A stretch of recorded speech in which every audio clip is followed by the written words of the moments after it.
প্রতিটা বইয়ের নাম এত সুন্দর, আপনার শুনলে ভালো লাগবে। Loving search for the lost servant. Loving search মানে ভগবান, আমরা জানি ভক্তই ভগবানের সন্ধান করে, তাই তো? ভগবানের দাস তারাই ভগবানের সন্ধানের, দাস প্রভুর সন্ধান করে না। গুরুমা বলছেন না না না, loving search for the lost servant, ভগবান তার হারানো ভৃত্যের সন্ধান করছেন। ভগবান তার হারানো ভৃত্যের সন্ধান করছেন। কে কে সেই ভগবান বলুন দেখি? ভগবান তার হারানো ভৃত্যের সন্ধান করছেন আজ। ভগবান আজ তার হারানো ভৃত্যের সন্ধানে এসছেন। কোথায় এসছেন? এই নবদ্বীপে এসছেন। ভগবান, আমরা তার হারানো ভৃত্য নাকি বলুন? আমরা ভগবানের সকলেই, স্ত্রী পুরুষ নির্বিশেষে সকলে আমরা ভগবানের ভৃত্য। আহা, কিন্তু আমরা ভগবানের কতখানি অনুসন্ধান করছি। ভগবান আজ তার ভৃত্যের অনুসন্ধানে তিনি আজ এসছেন। আরে কমে গেল তো, ভগবান আর ভৃত্যের অনুসন্ধানে এসছেন। আহা, loving search for the lost servant, loving search for the loving search for the lost servant। তার এই অনুসন্ধান, লাভিং অতি সুন্দর, অতি সুন্দর অনুসন্ধান। ভগবান তার ভক্তির জন্যে তিনি আজ এই নবদ্বীপ ধামে এসছেন। আহা, আবার সেই কি বলে কৃষ্ণলীলায় সেখানে দেখানো হচ্ছে গোপকুমার ভগবানের ভৃত্য। তাকে পেয়ে ভগবান একবারে আনন্দে উচ্ছ্বাসে তাকে আলিঙ্গন করছেন। আহা, গোপকুমারকে পেয়ে ভগবান তার ভৃত্যকে পেয়ে আজ পরম আনন্দ। তো ভগবান তার ভক্তির অনুসন্ধান করছেন। আহা, এটা তো এটা স্বাভাবিক নয়, কিন্তু এটাই হয়েছিল নাকি? এই তো ভালো। হ্যাঁ, ভগবান এটা বোধহয় ভালো। হরি বল, হরি বল, হরি বল। হ্যাঁ, তো এই দেখুন কি সুন্দর। তেমনি ভগবানের ভক্তগণ, আমার গৌর হরির ভক্তগণ, তারা কত দয়াময়। আহা, কত, যেমন গৌর হরি দয়ার কি বলে শেষ সীমায় পৌঁছেছেন, যেমনি করে নিত্যানন্দ প্রভুর দয়া একবারে শেষ সীমায় পৌঁছেছে নাকি মহারাজ বলবেন? নিত্যানন্দ প্রভুর দয়ার অবধি। আহা, নিতাই আমার দয়া অবধি, এরপরে আর দয়া হয় না। নিতাই চাঁদ যে দয়া করলেন, এরপরে আর দয়া হয় না। এত শেষ সীমায় পৌঁছে গেছেন নিত্যানন্দ প্রভুর দয়া, গৌর হরির দয়া আমাদের জন্যে যার কোনো তুলনা নেই, অতুলনীয় দয়া। আহা, আর সেই গৌর হরি তিনি আজ এসছেন তার ভক্তির সন্ধানে। আহা, এই নবদ্বীপ ধামে। আহা, তিনি আজ তার ভক্তদের কি করে, জীবদেরকে কি করে, এই জীব কলিহত জীবদেরকে কি করে উদ্ধার করবেন, এই ভাবনা নিয়ে, এই চিন্তা নিয়ে ভগবান এই নবদ্বীপে আবির্ভূত হয়েছেন। আহা, শুধু ভারতবাসীর জন্য নয়, শুধু নবদ্বীপবাসীর জন্য নয়, সমস্ত পৃথিবীর সমস্ত জীবকুলকে কি করে উদ্ধার করা যায়, ভগবানের আজ সেটাই চিন্তা হয়ে দাঁড়িয়েছে। তাই তিনি অবতীর্ণ হয়েছেন নাকি? তিনি ভগবান এসছেন। আহা, ভক্তরূপী ভগবান এসছেন। আমি যাই বলছিলাম সকালে, মহাপ্রভুকে অনেকেই চিনতে পারে না। কেন? তিনি তো ভগবান রূপে আসেন। কৃষ্ণকে অনেকে চেনে, কৃষ্ণ যে ভগবান অনেকে জানে, কিন্তু চৈতন্য মহাপ্রভু তিনি যে ভগবান অনেকে এখনো জানে না। নবদ্বীপের মানুষই জানে না, অন্যের কথা আর কি বলবো। নবদ্বীপের মানুষ জানে না, ভক্তগণ জানেন। তো মহাপ্রভুর এক অদ্ভুত অবতার, কি অদ্ভুত এক লীলা, কি ছন্ন অবতার লোকানকার রাধা রুচি রূপ ছাদে। ছন্ন অবতার, ছন্ন মানে কি? প্রচ্ছন্ন, গোপন, নিজেকে গোপন করে এসছেন ভগবান। ছন্ন অবতার লোকানকার রাধা রুচি রূপ ছাদে। গুরু মহারাজ একটি ভারী সুন্দর শ্লোক রচনা করেছেন মহারাজ, মহাপ্রভু প্রণাম মন্ত্র। আমার তো খুব ভালো লাগে সেই প্রণাম মন্ত্রে বলছেন, মহাপ্রভু প্রণাম মন্ত্র খুব ভালো। কি প্রণাম মন্ত্র? গুরু রূপং হরিং গৌরং রাধা রুচিরুচাবৃতং নিত্যং নৌমি নবদ্বীপে নাম কীর্তন নর্তনই। মহাপ্রভু প্রণাম মন্ত্র কত সুন্দর, দেখুন। নিত্যং নৌমি, কি বলছেন? গুরু রূপং হরিং গৌরং, আজ হরি গুরু রূপে এসছেন। গুরু রূপং হরিং গৌরং, তিনি কে? তিনি গৌরাঙ্গ, গৌর, গৌরাঙ্গ আজ গুরু রূপে এসছেন জগতে। সাধু পাওয়া কষ্ট বড়, জীবের জানিয়া সাধু গুরু রূপে কৃষ্ণ আইলা নদিয়া। আজ সে হরি গুরু রূপং হরিং গৌরং, তিনি কেমন? রাধা রুচিরুচাবৃতম, রাধা রুচিতে আবৃত, রাধা ভাবা, ভাবান্বিত, ভাব সমন্বিত। গুরু রূপং হরিং গৌরং রাধা রুচিরুচাবৃতম নিত্যং নৌমি নবদ্বীপে। আমি নিত্য সেই তাকে নমন করি, প্রণাম করি। নিত্যং নৌমি, সেই নবদ্বীপের গৌর হরিকে, যিনি নাম কীর্তন নর্তনই। আমি চাই গৌরচন্দ্রে লইতে মায়াপুরে যথায় কৈশোর বেশ শ্রীঅঙ্গেতে সুরে চাচর চিকুর বেশে ত্রিকচ্ছ বসনে ঈশোদ্যান লীলা করে ভক্তগণ শোনে। ভক্তিগুলো ঠাকুর বলছেন, কি বলছেন? আমি ওই সন্ন্যাসী নিমাইকে চাই না, সন্ন্যাসী গৌরাঙ্গকে দেখতে চাই না। আমি কোন গৌরাঙ্গকে দেখতে চাই? আমি চাই গৌরচন্দ্রে লইতে মায়াপুরে যথায়। আমি চাই গৌরচন্দ্রে লইতে মায়াপুরে। আমি নবদ্বীপের সে মায়াপুরের যিনি ঈশোদ্যান লীলা করছেন, তার চুল চাচর চিকুর বেশি, অত্যন্ত সুন্দর সুন্দর চুল সুশোভিত, যার মস্তক ত্রিকচ্ছ ভসনে, তার তিনটে কাছা। গৃহস্থ নিমাই বা গৃহী নিমাই, তার তিনটে কাছা নাকি?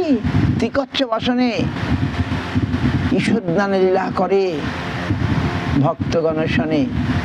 তিনি সেখানে কি করছে? নাম কীর্তন নর্তনই। নাম কীর্তনরত। আমি সেই গৌর হরিকে প্রণাম করি, যিনি নাম কীর্তন নর্তনই। নবদ্বীপে থাকতেই তো মহাপ্রভু এই নাম কীর্তন শুরু করেছিলেন। বলুন, নাম কীর্তন যেটি তার একটা, যার দ্বারা তিনি আমাদেরকে উদ্ধার করবার জন্য এসেছিলেন, এই নবদ্বীপেই শুরু করেছিলেন। শিবাস অঙ্গনে, শিবাস অঙ্গনে সেই নাম সংকীর্তন রাস। আমি ওই বৈষ্ণবদের মুখ থেকে শুনি যে শিবজি মহারাজ গিয়েছিলেন বংশীবটে কৃষ্ণের রাস লীলা দর্শনে, কিন্তু সেখানে প্রবেশ অধিকার পান নাই। না পেলেও কৃষ্ণ তাকে খুব আদর করলেন, আপ্যায়ন করলেন, খুব মানে তাকে দেখভাল করলেন শিবজি মহারাজকে। শেষে বললেন, তুমি এখানে গোপেশ্বর হয়ে থাকবে, বাস, তোমাকে পাবে, তীরে কি কেউই বৃন্দাবন দর্শন হবে না, এরকম বললেন। বাপরে, শুনেছি রাধারানীর নাকি তখন খুব মান হয়ে গিয়েছিল, বাহ এই আমাদেরকে সবাইকে ছেড়ে দিয়ে কৃষ্ণকে একটা নতুন একটা গোপী এসছে তাকে নিয়ে এত ব্যস্ত হয়ে পড়েছিলেন। আর তারপরে রাধারানী কাঁদতে কাঁদতে একটা সরোবর হয়ে গেছে, সরোবরের নাম মান সরোবর নেই শুনি মান সরোবর। রাধারানীর সেই মান হয়ে গেল যে কৃষ্ণ ওই নতুন একটা গোপীর সঙ্গে এত সময় দিচ্ছেন।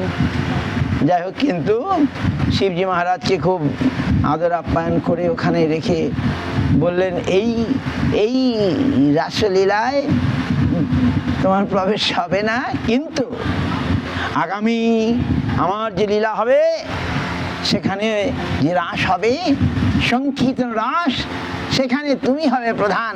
যাও, আমি কথা দিচ্ছি। সেই সংকীর্তন রাস কোথায় হয়েছিল? এই জন্য আমাদের সবচেয়ে প্রিয় স্থান আমার মনে হয় নবদ্বীপ বা মায়াপুরে আমাদের সবচেয়ে প্রিয় স্থান কোনটি? শিবাসঙ্গন, নাকি? আমার তো মনে হয় তাই। আমাদের সবচেয়ে প্রিয় স্থান, আমাদের সমাজের জন্য সর্বশ্রেষ্ঠ স্থান মায়াপুরে আমার মনে হয় শিবাসঙ্গন। কেন? শিবাসঙ্গনে প্রভু যে লীলা করলেন সেই লীলায় আমরা প্রবেশ করতে চাই, তাই না? কি বলুন? আমরা বৃন্দাবনে প্রবেশ অধিকার নাই, বৃন্দাবনে সাধারণ প্রবেশ অধিকার আছে? অসম্ভব। সাধারণ যেখানে শিবজি মহারাজ প্রবেশ অধিকার পাচ্ছেন না, আমার মতো সাধারণ মানুষ সে বৃন্দাবনে কোথায় যাবে? অসম্ভব। কিন্তু কৃষ্ণ নাকি বললেন, এই যে আমার এই আগামী অবতারে, আগামী লীলায় যে এই সংকীর্তন রাস হবে, সেই রাসে তুমি হবে প্রধান। কাকে? মানে শিবজি মহারাজকে আমরা জানি তিনি মহেশ, তিনি অদ্বৈত আচার্য রূপে গৌরলীলা এসেছেন। আর তাকে নিয়ে মহাপ্রভু যার ডাকে, যার তুলসী গঙ্গা জলে যিনি ভগবানকে কৃষ্ণকে নিয়ে আসলেন, আর তিনি হলেন সেই অদ্বৈত আচার্য যাকে নিয়ে মহাপ্রভুর এই সংকীর্তন রাস আর হতে কোথায়?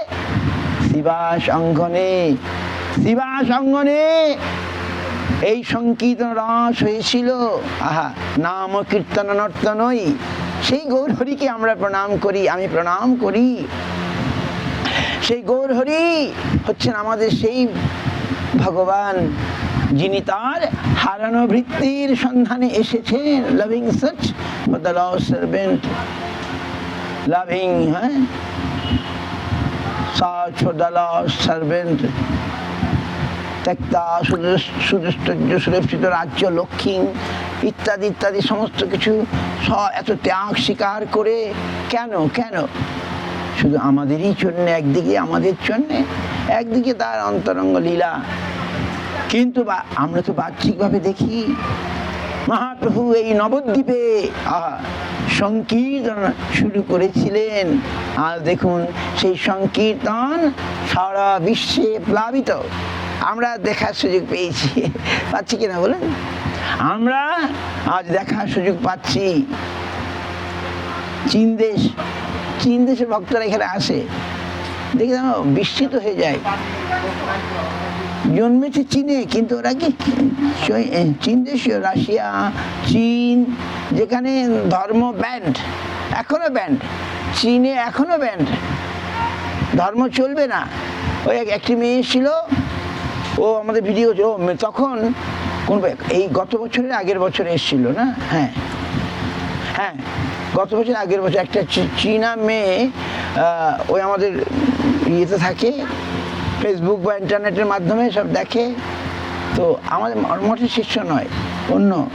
সে এখন চীন, তখন ভারতের সঙ্গে সম্পর্ক খারাপ, নো ভিসা দিচ্ছিল না, এই গত বছরের আগের বছর। এখন ভালো, এখন আবার ভালো হয়ে গেছে। ভিসা দিচ্ছিল না। আরও মানে কি বলে, জল ছাড়া যেমন মিন বাঁচতে পারে না, সেমনি ছটফট করছে, কবে আমি ভারতে যাব, কবে আপনাদের সঙ্গে দেখা হবে।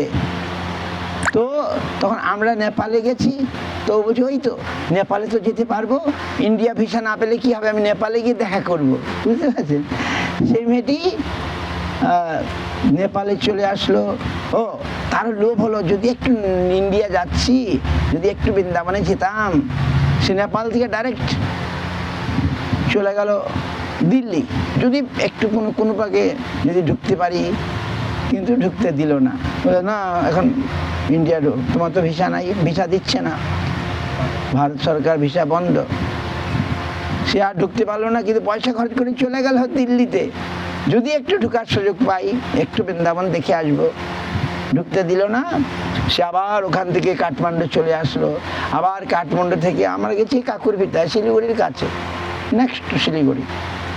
আবার কাঠমান্ডু থেকে আবার প্লেনে ফ্লাইটে আবার এই কাকুরভিটা আসলো আমাদের সঙ্গে। গত পানিহাটি চিরাদি মহোৎসবের সময়, চিরাদি সামনে আসছে আর কদিন পরে, 1 মাস পরে।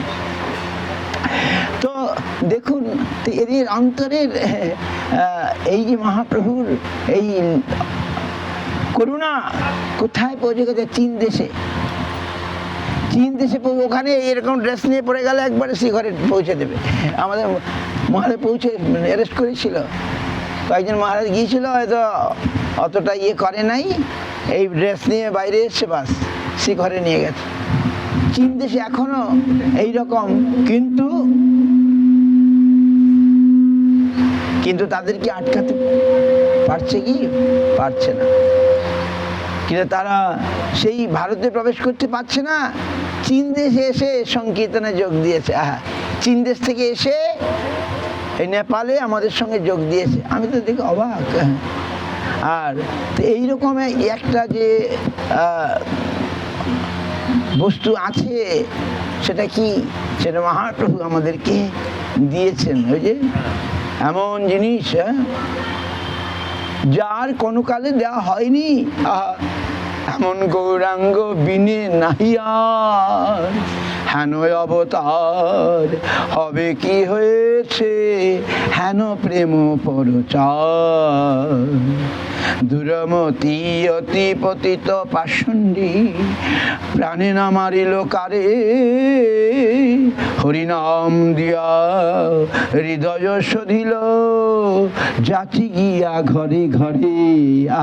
আমার গৌর হরি আজ ঘরে ঘরে গিয়ে তিনি নাম প্রেম আপামরে বিতরণ করছেন। সেই তাহার নাম প্রেমে। আজ সকালে আমরা বলছিলাম, ওই চাঁদ কাজীর কথা বলতে গিয়ে বলছিলাম, কালকেই পড়ছিলাম চাঁদ কাজীর কথা, যে চাঁদ কাজী কেমন করে রূপান্তরিত হয়ে গেল, কি করে সে ভক্ত হয়ে গেল। একবারে সাক্ষাৎ জ্বলন্ত কথা, জীবন্ত কথা, গল্প নয়। চৈতন্য চরিতামৃতের কথা, কৃষ্ণ কবিরাজের বর্ণনা একটুখানি বেশি বলেননি তিনি, যে চাঁদ কাজী তার প্রত্যক্ষ অনুভব ব্যক্ত করলো যে আমি সংকীর্তনে বাধা দিয়েছিলাম, আমি মৃদঙ্গ ভেঙে দিয়েছিলাম, আর আমি দেখলাম নৃসিংহরূপী ভগবান এসে আমার বক্ষের উপরে বসে বললে, এবারে তোর বক্ষটা আমি বিদীর্ণ করে দেবো মৃদঙ্গ বদলে। তুই আমার সংকীর্তন বন্ধ করেছিস, মৃদঙ্গ ভেঙেছিস, এবারে তোর বক্ষটাকে আমি বিদীর্ণ করে দেবো, ছিন্ন ভিন্ন করে দেবো। দেখো দেখো এখনো আমার বুকে নখের দাগ আছে। দেখো মহাপ্রভুকে চাঁদ কাজী বলছিল। তো সত্যি ঘটনা। আর আমি মহাপ্রভু বলছে, তুমি লুকিয়ে আছো কেন? আমরা আসলাম তোমার বাড়ি, তুমি লুকিয়ে আছো কেন? বলবো এই লুকিয়ে থাকার এটাই যে কারণ, আমি সবার সামনে বলতে চাই না প্রভু। না না বলো বলো, এ আমার নিজের লোক। বলে এই ঘটনা ঘটেছিল কাল রাতে, আমি স্বপ্ন দেখেছিলাম, স্বপ্নে সেই নৃসিংহ রূপী ভগবান এসে আমায় এই বলে গেল, যাক তুমি আর বেশি করো নাই, তোমায় আমি ছেড়ে দিচ্ছি, আর যদি কখনো করো তাহলে তোমার নিস্তার নাই। তখন চাঁদ কাজী বলল, না প্রভু কি বলবো, আর আমি কখনো সংকীর্তনে বাধা দেব না। এমনকি আমার লোকজন তারা অস্ত্র নিয়ে গিয়েছিল সেই সংকীর্তনে বাধা দিতে, সেই তাদের অস্ত্র তাদের দিকে ফিরে এসেছিল। আর কি ভয়ঙ্কর, উল্কার মতো। অগ্নি, জ্বলন্ত অগ্নি হয়ে সেই অস্ত্র তাদের দিকে ছুটে এসেছিল, আর তারা না চাইলেও তাদের মুখে হরিনাম করেছিল। এ তো সত্যি ঘটনা, গল্প নয়। তাই আমি বলছি, প্রভু আর কোনো কালে এই সংকীর্তনে আমি বাধা তো দেবই না। আমাদের বংশে যদি কেউ বাধা দেয় তাহলে তাকে তালাক দিয়ে দেবো, যাও, বর্জন করবো। এইরকম সেই চাঁদ কাজীরও ভক্ত হয়ে গেল। চাঁদ কাজী ছিল হোসেন শাহের আন্ডারে। হোসেন শাহ মেইন প্রধান, এই বাংলার নবাব, আর চাঁদ কাজী স্থানীয় শাসক। তো হুসেন শাহই অত্যন্ত নিষ্ঠুর, হুসেন শাহ নিষ্ঠুর, তারই নির্দেশিত চাঁদ কাজী এরকম করছিল, যেখানে হিন্দু আইন চলবে না, এখানে সংকীর্তন চলবে না, চুপ করে ঘরের মধ্যে থাকো, আবার যদি করো তোমার জাত নিয়ে নেবো, বাস ভয় দেখিয়ে দিয়ে গেল। কিন্তু আজ মহাপ্রভুর করুণায় মহাপ্রভু ভয় পেলেন না। তিনি আজ ঢলবল নিয়ে সংকীর্তন সহযোগে যখন চাঁদ কাজীর দুয়ারে পৌঁছালেন, ভক্তরা ভাঙচুর আরম্ভ করে দিয়েছে। মহাপ্রভুর বলে বলিয়ান হয়ে অন্য সময় পারত না। আর সেই চাঁদ কাজী তো মহাপ্রভুর ভক্ত হয়ে গেল, সেই সঙ্গে হোসেন শাহ তিনিও ভক্ত হয়ে গেলেন।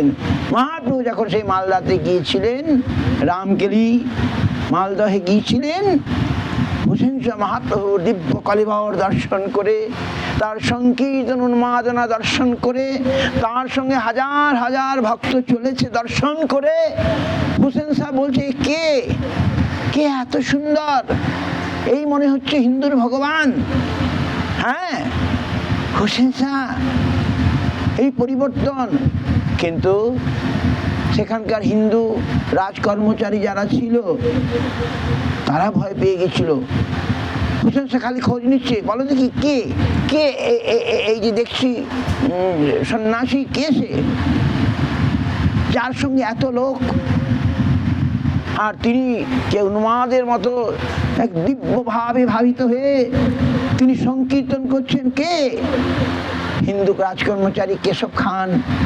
তারা সব ভয় পেয়ে গেল, যদি কিছু করে, যদি প্রভুর কিছু ক্ষতি হয়, সেই ভয়ে তারা মহাপ্রভুকে বলবে সাহস পাচ্ছিল না। মহাপ্রভু তো তখন সংকীর্তনে উন্মত্ত, সংকীর্তন উন্মত্ত প্রভু।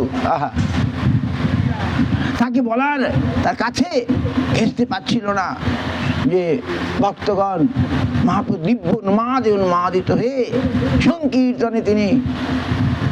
আর সেই সময় এক ব্রাহ্মণকে দিয়ে বলালেন, যাও হে ব্রাহ্মণ, তুমি কি একটু একটু চুপি চুপি বলে দাও মহাপ্রভু এখান থেকে চলে যেতে, চলে যান, আমাদের ভয় হচ্ছে। তখন ভক্তদের ভয় দেখে ভগবান নিজেকে প্রকাশ করলেন। তিনি তো আড়াল করে গোপন করে রাখছেন, কে, কেন ভয় পাচ্ছ তোমরা? তখন এই কথাই বলেছিলেন। কি বলেছিলেন? পৃথিবী পর্যন্ত আছে যত দেশগ্রাম, সর্বত্র সঞ্চার হইবে আমার এক প্রফেসর, এই কলকাতা ইউনিভার্সিটি বা নর্থ বেঙ্গল ইউনিভার্সিটির বাংলা ডিপার্টমেন্টের হেড অফ দ্য ডিপার্টমেন্ট, তো আমার সঙ্গে দেখা হয়েছিল পাইকপাড়াতে। তা আমি ওনার বাড়িও গিয়েছিলাম। তো উনি হেড অফ ডিপার্টমেন্ট ছিলেন। তা আমাকে বলছেন, বাবা এইটা তো কোথাও আমি খুঁজে পাচ্ছি না, এই কথাটা। হ্যাঁ, এখনই আমি সার্চ মহারাজ বলবেন। তো তিনি আমায় বলছেন যে তিনিও বৈষ্ণব প্রফেসর, তিনি বৈষ্ণব, তিনি কিন্তু বলে এই আমি তো চৈতন্য চরিতামৃত, চৈতন্য ভাগবত ঘেটে কোথাও এটা পেলাম না। চৈতন্য চরিতামৃত, চৈতন্য ভাগবতে আমি তো কোথাও এই এই এই যে যেটা আমরা এখন জানি, পৃথিবীতে আছে যত নগরাদি গ্রাম, সর্বত্র সঞ্চার হইবেক মোর নাম, না সর্বত্র প্রচার হইবেক মোর নাম, এই কথাটা তো আছে। এই কথাটা আপনি চৈতন্য চৈতন্য পাবেন না, চৈতন্য ভাগবতে নাই।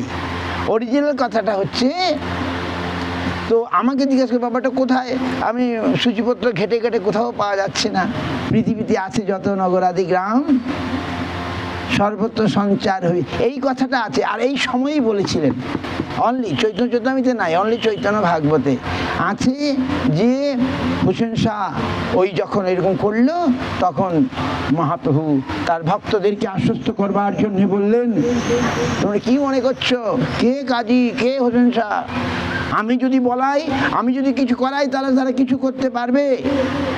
মহাপ্রভু ভক্ত বৎসল ভগবান শ্রীবাস পণ্ডিত ভয়ে ভীত হয়ে পড়েছিল যে কাজী এসে তার ঘরদ্বার ভেঙে দেবে বা ঘরদ্বার ভেঙে গঙ্গায় ভাসিয়ে দেবে, তাকে ধরে নিয়ে যাবে।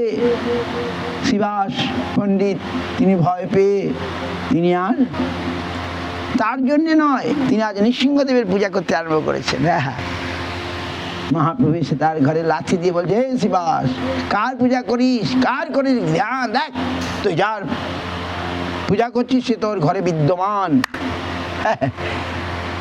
কিসের ভয়? তিনি তার অভয় অভয় চরণ প্রভু, অভয় দানকারী ভগবান গৌর হরি আজ তার ভক্তদের ভয় ভঞ্জন করার জন্য, অভয় দেবার জন্য বললেন, তোমরা কি ভেবেছো? হরি বল, ইকোটা কম, হরি বল।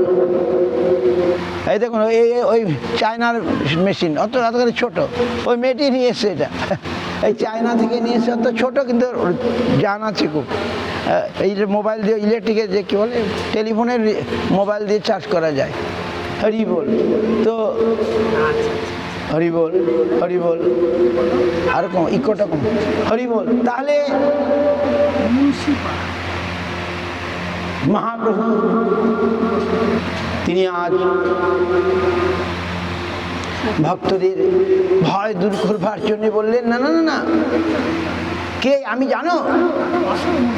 আমি শ্রী পৃথিবী পর্যন্ত আছে যত দেশ গ্রাম, এই কথাটি তখনই বলেছিলেন, আর কখনো আর কোথাও বলেননি। পৃথিবী পর্যন্ত আছে যত দেশ গ্রাম, সর্বত্র সঞ্চার হইবে মম নাম।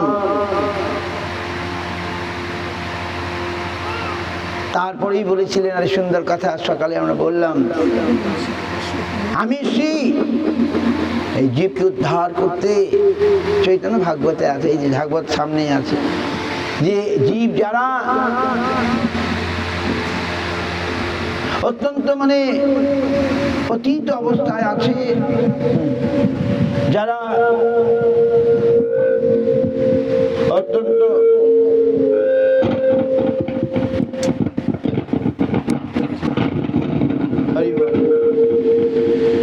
ওইটা তো চলে, যারা জীবের যে দুরবস্থা দর্শন করে ভগবান তিনি বলছেন, যারা শ্রী শুদ্র মূর্খ তাদেরকে আমি আজ উদ্ধার করতে এসেছি। আমি প্রেম তাদেরকে দেব যারা পিছিয়ে পড়া। আমি স্ত্রী শূদ্র মূর্খ পতিত তাদেরকে আমি উদ্ধার করব, তাদেরকে আমি দেব। আর আমি উদ্ধার করব না কাদেরকে? যারা আমার ভক্ত আর ভক্তির চরণে অপরাধ করবে, এরা হবে এ যুগে বঞ্চিত, এরা হবে এ যুগে বঞ্চিত। এই করুণাময় হরি, গৌর হরি, পতিত পাবন গৌর হরি। আমি হঠাৎ আরম্ভ করে দিলাম মহারাজের অনুমতি না নিয়ে। তো তিনি আমাদের পরম বন্ধু, হ্যাঁ হরি বল, ধন্যবাদ। তিনি আমাদের পরম বান্ধব,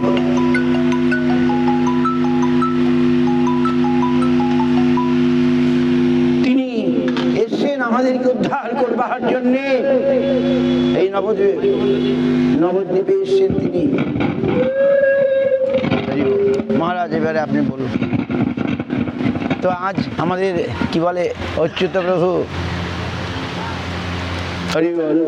অচ্যুত প্রভুর বাড়িতে বাস প্রাঙ্গণে বোধহয় তার কি উদ্দেশ্যে জানি, পিতামাতার হ্যাঁ পিতৃদেব বা পিতৃপুরুষ বা মাতৃদেবী তাদের স্মরণে আর ভগবানের বিশেষ আরাধনার একটা আয়োজন করেছেন। আমাকে কদিন আগে বলে এসছেন মহারাজ আসবেন, তো এই সুযোগ তো সবসময় আসে না যে বৈষ্ণবগণের আমরা সাক্ষাৎ লাভ করতে পারি, বৈষ্ণবগণের মুখ থেকে হরিকথা কিছু না বললেও বৈষ্ণবের কাছে গেলেই তো আমরা পবিত্র হয়ে যাই, নাকি বলেন? দর্শনে পবিত্র করো, এই তোমার গুণ। তো মহারাজ আসবেন, আমি ভাবলাম আমিও যাব। তো আমাদের অচ্যুত প্রভু আসুন, আমাদের এই প্রভুকে বসার চেয়ার টেয়ার দিন, হলে নলিনী প্রভুকে আসুন আসুন প্রভু, এদিকে না চেয়ার টেয়ার দিন কিছু। তো আজ আমি হঠাৎ কথা বলতে শুরু করে দিলাম। তো মহাপ্রভু ভক্ত আপনারা সকলে এসছেন, মহারাজও কৃপা করে এসছেন। তো আজ মহারাজের মুখ থেকে আমরা একটু শুনি আজকের দিনের কথা।